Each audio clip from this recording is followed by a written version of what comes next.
Just want to shout out everybody that's out there watching the NFL playoffs this weekend because it's real beautiful. It's been a lot happening all weekend.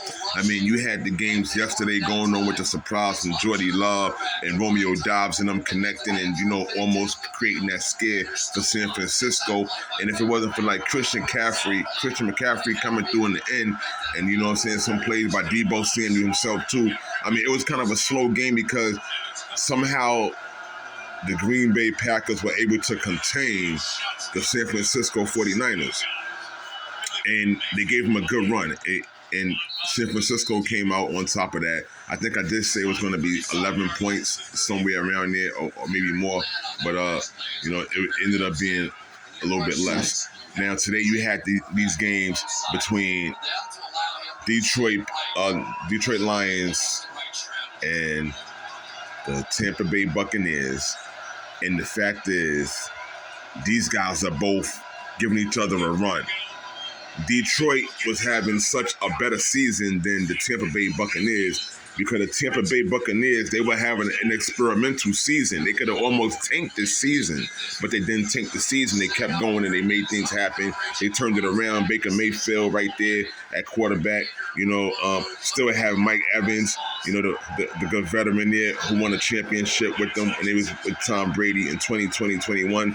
Also, you had Chris Godwin, who's been there for a while. Both of these guys are veterans, and they've been in Tampa Bay for a long time, and so that they pushing the buck. And so now all I can tell you is just the fact that these guys are making moves. And along with Levante Davis, you got to give him credit on the defense. I mentioned these guys here on the offense, but give credit to Levante Davis and the guys that's out there on defense that's holding down Tampa Bay and making Todd Bowles look good because Todd Bowles started with the Tampa Bay Buccaneers as a defensive coordinator. So now you guys know about that.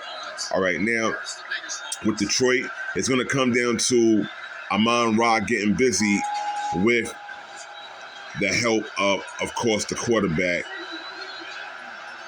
Jared Goff. We need him to follow the plays, make it happen. There's things back and forth. Speaking of Mike Evans, he just scored another touchdown, as I told you guys, because it's not a joke. Everything I'm telling you is actual, and you can go and look it up. These guys are threats. They're on the field. They're healthy. They're ready to go. This is going to be a good game. I see at the end of this, don't be surprised if Tampa Bay pulls it out. However, I'm going to call it with Detroit by 3 or more points because it might come down to a field goal. If it goes down to overtime, it's going to be a touchdown.